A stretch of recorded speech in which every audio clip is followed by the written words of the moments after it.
다니엘 10장 10절에서 21절입니다. 키워드는 강건하라, 강건하라, 영적 싸움, 오늘의 전쟁입니다.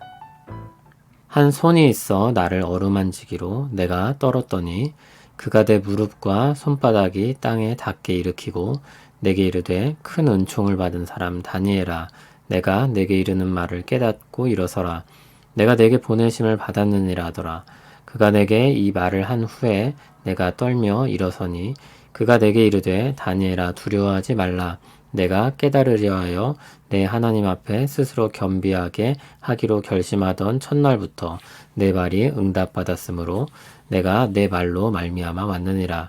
그런데 바사왕국의 군주가 21일 동안 나를 막았으므로 내가 거기 바사왕국의 왕들과 함께 머물러 있더니 가장 높은 군주 중 하나인 미가엘이 와서 나를 도와주므로 이제 내가 마지막 날에 내 백성이 당할 일을 내게 깨닫게 하러 왔노라. 이는 이 환상이 오랜 후에 이름이라 하더라. 그가 이런 말로 내게 이를 때 내가 곧 얼굴을 땅에 향하고 말문이 막혔더니 인자와 같은 이가 있어 내 입술을 만진지라.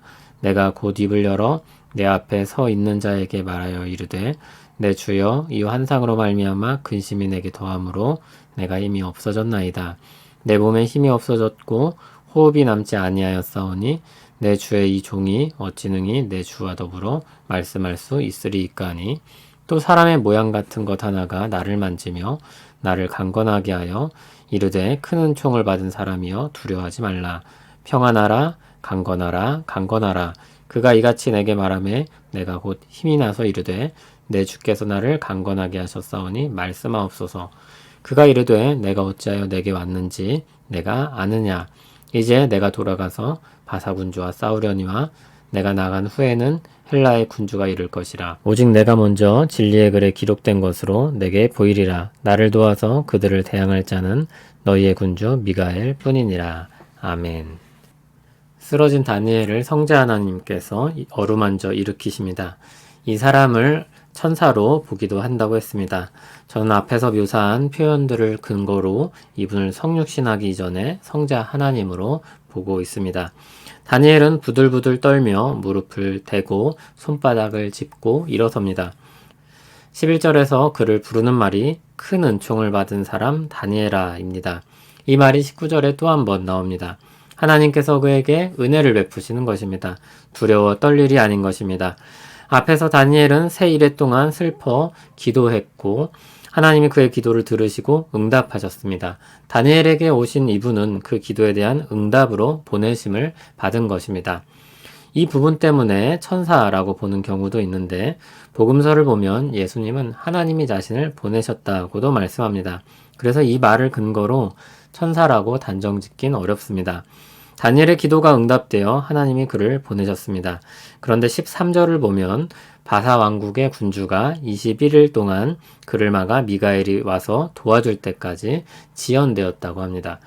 여기 군주로 번역된 이 말은 다양한 말로 바꿀 수 있는데 다니엘서에서는 왕, 고관, 환관장 등으로 번역됐습니다. 여기서는 바사 왕국 배후에 있는 악한 영적 세력을 가리킵니다. 이 부분도 성자 하나님이 아닌 근거로 제시되기도 합니다. 성자 하나님이 악한 영적 세력에 밀려 어떻게 지체될 수 있었는가 하는 것입니다. 주님은 마귀의 시험을 이기셨습니다. 12군단도 더 되는 천사를 동원하실 수 있는 분이었습니다. 그러나 그럼에도 고난받고 십자가에 달리셨던 것들을 생각할 필요가 있습니다. 여기서 분명한 이유를 밝히고 있거나 암시를 하고 있는 것이 없기 때문에 정확한 이유는 모릅니다. 우리가 알 수 있는 것은 하나님은 기도 응답이 지체되도록 허락하셨고 결과적으로 그 기간 내내 다니엘은 간절히 기도했다는 것입니다. 21일은 다니엘이 기도한 시간이기도 합니다. 14절을 보면 다니엘에게 마지막 날에 백성이 당할 일, 오랜 후에 일어날 일에 대해서 말한다고 했습니다. 그것은 1절에 큰 전쟁으로 언급되었던 것입니다. 그런데 그 말을 듣자 다니엘은 다시 말문이 막히고 힘이 없어지고 호흡이 남지 않았다고 했습니다. 그는 다시 완전히 소진된 사람처럼 됐습니다. 근심이 되었던 그 환상을 떠올리니 다시 몸과 영혼이 약해진 것입니다. 그러자 사람의 형상을 한 그분이 다시 다니엘을 만져 일으킵니다. 그의 말이 19절에 나옵니다. 큰 은총을 받은 사람이여 두려워하지 말라. 평안하라, 강건하라, 강건하라. 다니엘은 곧 다시 힘을 얻었고 대화를 이어갈 수 있었습니다. 20절, 21절에서 다니엘에게 오신 분은 장차 있을 일을 간략히 말하고 있습니다. 바사군주와 돌아가 자신은 싸울 것이고 그들이 꺾이고 나면 헬라가 들어서게 될 것입니다. 그 가운데 유다 백성들은 위태롭고 어려운 시간들을 보내야 할 것입니다. 지금 예루살렘 재건이 더디 이루어지는 일 이후에도 숱한 어려움들이 예고되는 것입니다. 그러나 두려워하지 않을 이유가 있습니다. 진리의 글에 기록된 것으로 다니엘이 아는 바 주님과 함께 천사 미가엘이 그들을 대항할 것입니다. 어려운 시절을 보낼 때 주님은 우리를 위한 영적 전쟁터로 미가엘을 비롯한 모든 필요를 채워 주실 것입니다.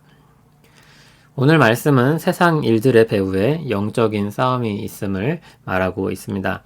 아브라함 카이퍼는 커튼을 열고 그 뒤에 가려진 영적 세계가 드러나면 그 싸움이 얼마나 처절하고 격렬한지 그 반경 내에 휩쓸리지 않는 것은 아무것도 없다는 것이 우리 영적 시야에 들어올 것이라고 했습니다.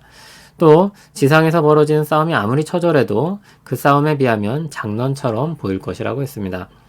다니엘은 그런 영적 전쟁터를 보고 마음이 주저앉아 버린 것입니다. 그렇게 대단한 신앙을 가졌던 그 역시 자기 스스로 이겨낼 수 없는 무게감을 느낀 것입니다. 하나님은 그런 영적 전쟁 가운데 있는 자기 백성을 향해 위로하고 힘주십니다. 하나님께서 여호수아와 함께 하심을 알리시고 두려워하지 말라고 하셨던 것을 기억할 것입니다. 지쳐 쓰러진 엘리야를 쉬게 하시고 먹이시고 일으키셔서 다시 일을 맡기신 것을 기억하실 것입니다. 하나님은 주저앉아버린 다니엘을 찾아가셔서 그와 함께 하심을 알게 하시고 그와 그 백성을 여전히 보살피심을 이후에도 보살피실 것을 깨닫게 하셨습니다. 전쟁이 치열하지만 그들을 위해 하나님께서 대항하신다는 것을 알게 하셨습니다. 우리는 이것을 기억해야 합니다. 영적 전쟁이 있다는 것과 하나님이 그 전쟁을 위해 우리와 함께 하신다는 것입니다. 세상 끝날까지 우리와 함께 하실 주님이 우리를 승리의 날까지 보존하실 것입니다. 결말을 알더라도 오늘의 아픔은 아픔입니다. 오늘 슬픈 일들에는 눈물 짓게 됩니다. 그러나 다른 것은 무엇입니까? 거기에 함몰되지 않는 것입니다. 그게 결말이 아님을 알기에 다시 일어서고 다시 갈 길을 갈 수 있습니다. 그렇게 일어서도록 회복되도록 다시 자기 길을 갈 수 있도록 하나님이 함께 하십니다.